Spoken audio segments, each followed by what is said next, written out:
মামা আচ্ছা দাঁড়ান, এই স্যার যে ডায়লগে মাইক্রোফোন তো লগে আর আমার সাথে তো কি হইছে জোরে কইস এক ফ্রেমে ডায়লগ পাইবো না আইবো পাইবি তো সবই তো তোকে লগে পাইবে তো কাটে দেয় মামা মামি নানা কই তোমরা এদিকে আসো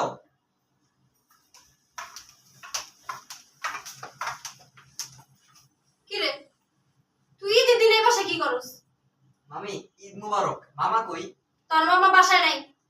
ও আচ্ছা থাক থাক, সালাম করা লাগবো না। সালাম কেন করতেছে বুঝছ না?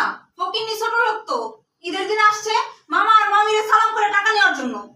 এই ফকিনিগুলা, তোর মামাই না ঈদের আগে তোকে হত গোষ্ঠী সুতা মার্কেট করে পাঠাইছে, আবার ঈদের দিন কেন এই বাসায় আইছস? মামি আজকে ঈদের দিন তুমি আমার লগে এভাবে ব্যবহার করতেছো